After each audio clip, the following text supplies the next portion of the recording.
Today is the day. It's about 60 degrees. I have a 2024 Ram on my left, a 2025 Ram on my right. One has the old Cummins, one has the new Cummins. You guys can probably tell it's a little windy today, probably about maybe 10-15 mile an hour gusts. But Aisin versus ZF. That's probably why you're here. Let's go ahead and drive the new ZF transmission because I don't know what to expect here, but I do know what to expect here. I can't wait. I am so excited to see how these trucks perform. So stay tuned. Be sure to subscribe to the channel. Let's get going. Let's go ahead and start it up.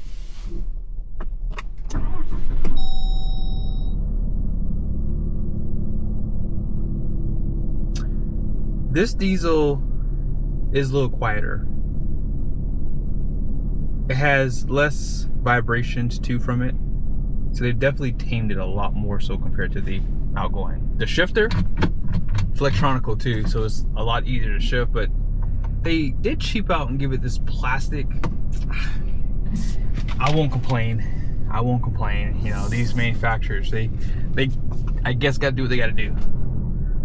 But hey, one thing I can tell you, and because this is a long bed, that's probably why this truck rides so much better in a 3500 platform. This truck does not have air suspension, which does contribute to a better ride.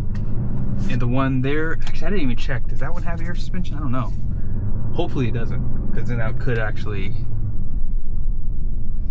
affect this comparison a little bit. But yeah, it's stiff, don't get me wrong, it is a HD truck, but it is a good riding truck for sure.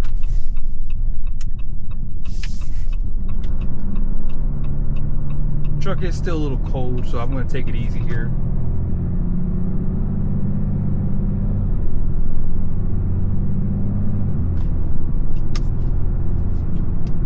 I'm in 5th gear right now. Okay. Still no telescoping steering wheel, by the way. No surprise.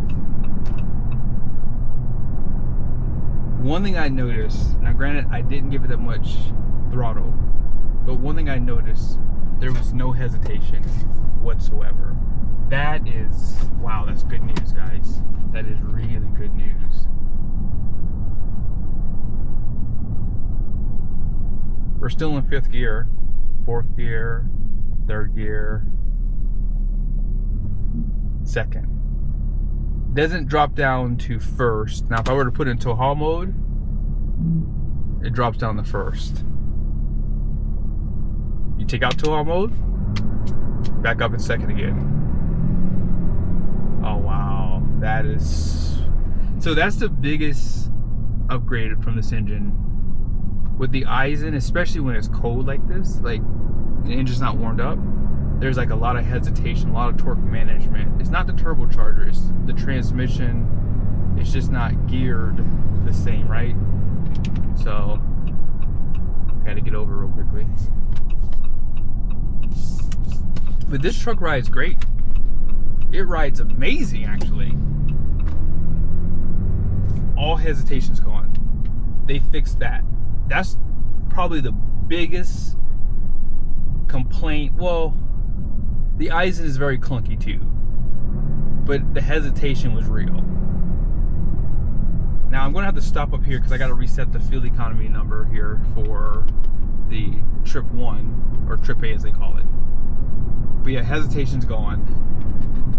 And yeah. Oh yeah. Yeah. ZF for the win. They fixed the Cummins when it comes down to hesitation. We do have to check out that exhaust brake here. Maybe in another video. I want to sneak you guys. Let's go and start the engine with the 2024.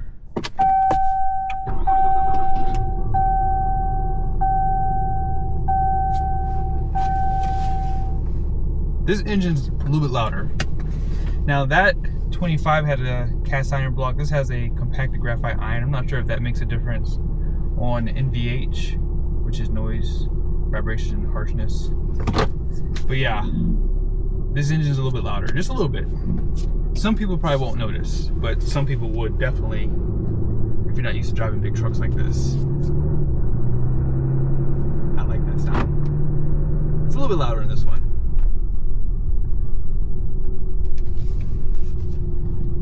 this has 18-inch wheels. They had to fix something on the suspension on these trucks. This one, can you guys tell? Like, it's different. And no, this one doesn't have air suspension, but it has 18, so it has more sidewall. So this one should be even softer with the longer wheelbase, meatier tire, right? But it's stiffer. They did something to the suspension for sure.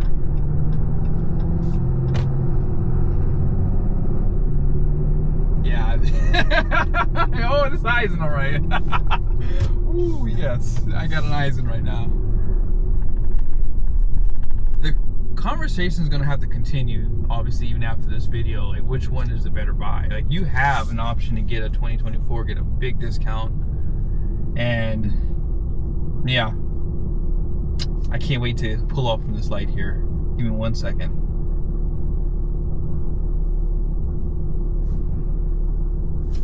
I do like the larger screen, I really do. Even though some of the buttons down below are on the screen with the 14.5, I do like that bigger screen. I guess for some people, like, why do you need bigger screens? Ooh, there it is, that dead pedal, oof. You know, does this start, hopefully I'm catching the light here. I'm sure this does start in second gear as well. Oh, I did catch the light. I think I caught it the same as last time. But we're not using the trip computer right now. I'm going to start it up here in a second. But yeah, this transmission is just a little bit more clunkier. A little bit more hesitation. And yes, it does start in first gear. It doesn't start in second gear. So on the ZF, it starts in second gear. With the Aisin, it starts in first gear. I'm not sure why that is. That's very interesting. Again, this truck has more torque management though, and that could be a possibility why that ZF does not. Now I know GMs, if you don't get the 3500s, they start in second gear on the 2500s.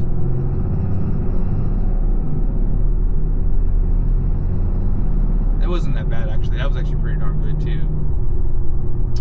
But yeah, let's go ahead and switch back over here. So now we're on the highway. What I'm really excited to see here is the RPMs. That's what I want to show you guys. Now we're going 75 miles an hour, we're in 8th gear, and what do you know? That 342 has saved the day. You're going to get better fuel economy with this truck. I mean, it goes without saying because you have a lower RPM. Like, we're going 70 miles an hour and we're like a hair over 1500 RPMs. It's kind of like what GMC is. So this is actually really, really good news. Now, I'm pretty sure when they allow you to get tow haul mode, once the truck, I mean, you don't have to break these in, by the way. I was going to say once you break it in, but when you're towing something heavy, you probably won't use 8th gear that much. You'll probably be in 7th gear, maybe even 6th gear, because of that higher gearing out back. But you guys can probably tell, as I said, it is a little bit windy today. That is going to affect fuel economy, obviously. The mirrors haven't changed on the truck, and that's not a bad thing. These mirrors are actually a lot better compared to the ones they replaced. It's a little warmer here, by the way. But yeah, the steering feel, this feels like electric steering. It doesn't feel like a rack of pinion. Now I'm going to turn the exhaust brake on just for a little bit. Let's just see what happens. Okay. It's there.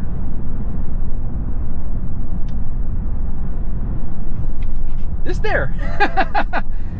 Now, I've done videos in the past, before I even did my 0 to 60s with my Draggy, I've always told people that the 68 RFE transmission shifts quicker than the Aisin transmission, so therefore the standard output Cummins is actually faster than the high output Cummins, whether or not both of those configurations are in 3500.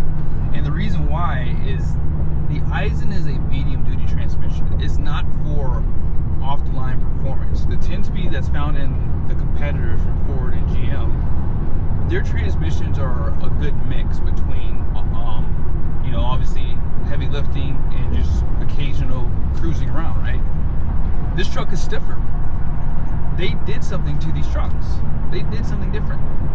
And I don't recall them talking about changing the suspension, but this is definitely stiffer. I can clearly tell it's different. Oh yeah. The steering feel is about the same, I think. I don't really notice a difference there. But this truck is stiffer. And they're both long beds, no difference there. This truck is a little bit lighter, however. It's like maybe a couple 100 pounds lighter. But yeah. This is different. Yeah, let's go ahead and turn this on. Exhaust brake.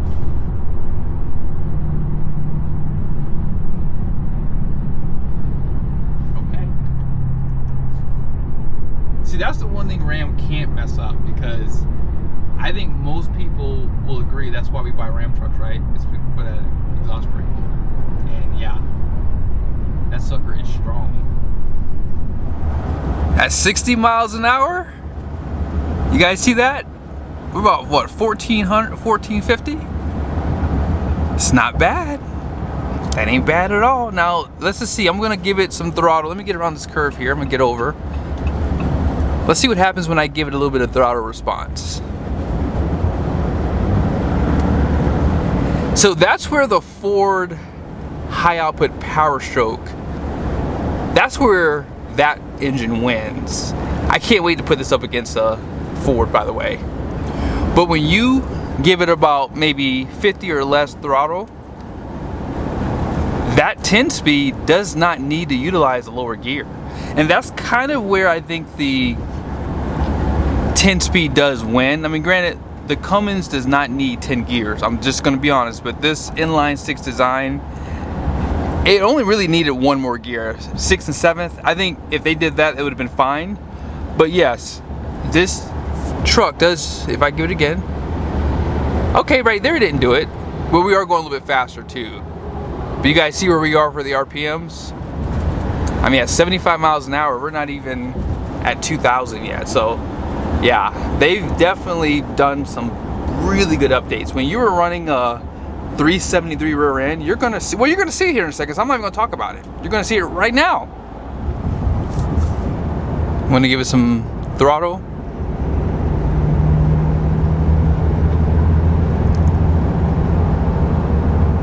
See, shockingly, this 6-speed doesn't need to utilize 5th gear like that ZF did.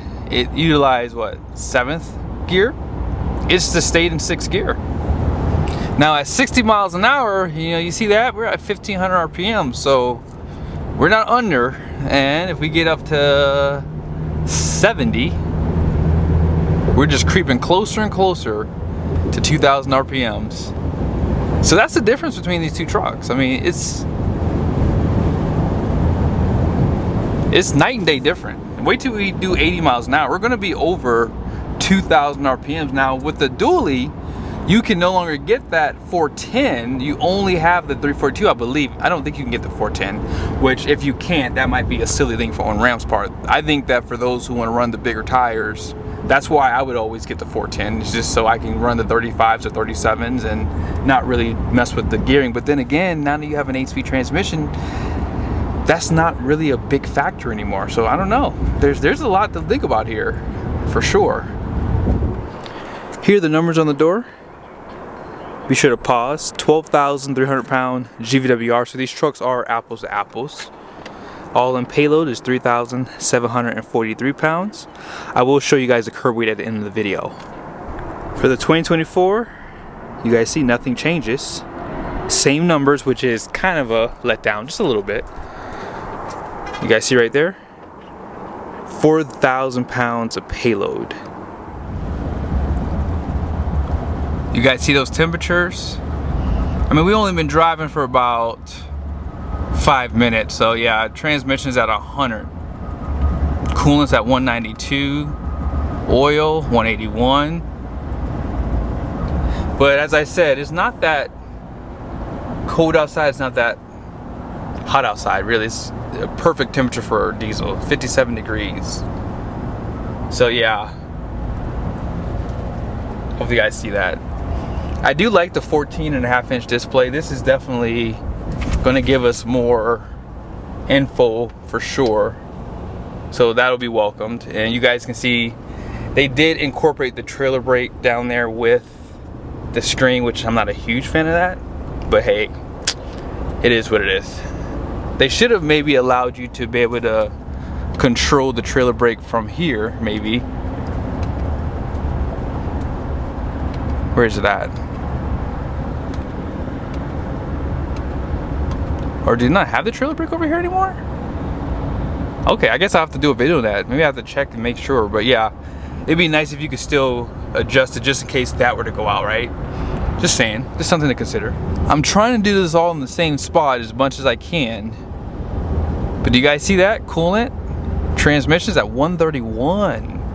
So it's a lot warmer. Well, not a lot warmer. It's warmer compared to the ZF. See, when the ZF is behind the Hemi, now granted that's a different transmission, it does get a lot hotter compared to the diesels, but then again it does RPM more with the Hemi too, so that could be a factor.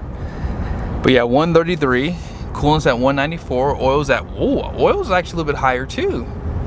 Now I had to drive that 2025 over to that overflow lot, so that one before we got started was a lot warmer compared to this one, because that truck, this truck right here I'm driving was already over there. So it's still a little bit higher temperatures compared to that new Cummins and ZF. Interesting. I wonder if the compacted graphite iron and the cast iron block that the new one has, I wonder if that makes a difference for the temperatures too. That's something to consider as well. We're at the midpoint. 17.8 is what it was when we stopped. I just forgot to turn the camera on. So 17.8, 8.7 miles so far. Yeah, this truck is performing pretty darn good. I went a little bit further down on this road since I did reset it a little bit later in the video. So yeah, let's go ahead and check out what it is for that 2024. We ain't too far behind. We ain't too far behind. Wow. I'm actually a little shocked by this, guys. A little shocked. Huh.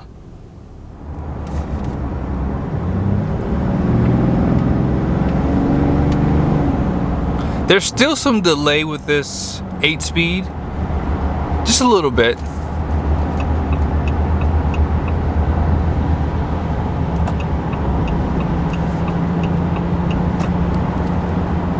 Even at 80 miles an hour, you're not even at 2,000 RPMs.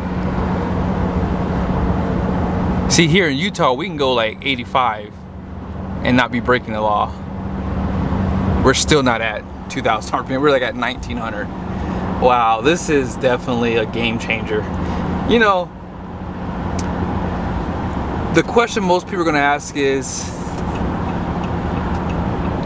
do we really need the 8-speed? And the question is, it depends on what you plan on doing. If you do a lot of unloaded driving, I wouldn't skip it. So, is it a proven transmission? No, but the power line has been out for a while. This is what they call Ram dubs at the torque flight, but it's essentially the same transmission. Let's go ahead and check it out for that 2024.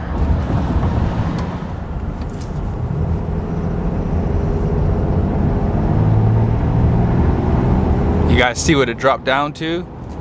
Dropped down the 4th with the wide open throttle. Obviously you're gonna have more drivetrain loss when you're just cruising at 40 miles an hour and step on it, right? But yeah, let's go ahead and get up to 80 miles an hour.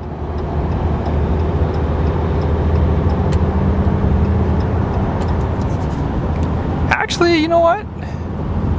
We're right at 2,000 RPMs. I'm hitting the wrong buttons here. I'm supposed to be hitting the cruise control button. So we're right at 2,000, whereas with the other one we were obviously lower. But there's a car going slow in front of me. Let me just get up to 85, that way you guys can see that number too.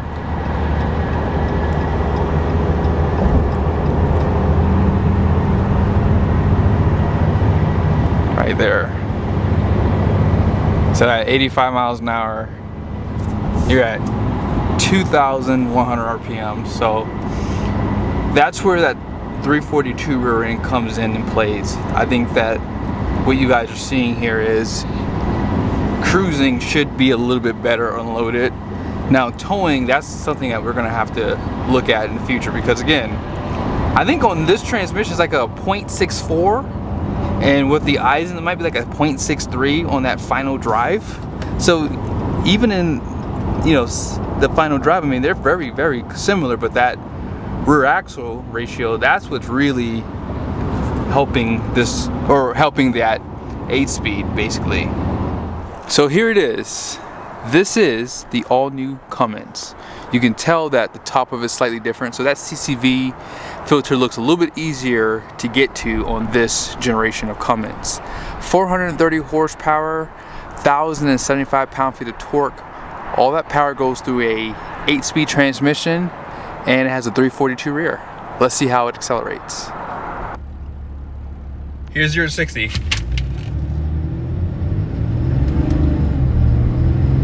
30. 60. There ain't nothing wrong with this Cummins. This is the high output Cummins, the true high output, because for this year there's a standard output. This is gonna have 420 horsepower, 1,075 pound-feet of torque. All that power goes through a 6-speed Aisin transmission. Let's see how this truck performs with that 373. Here's the 2024.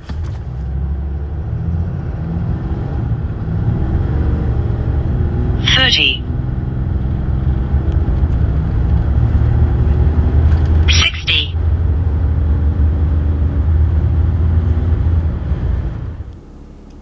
19 MPG and yeah, 19.6 miles. Here's where we ended off at with the 2024. 19.6, 18.2 MPG.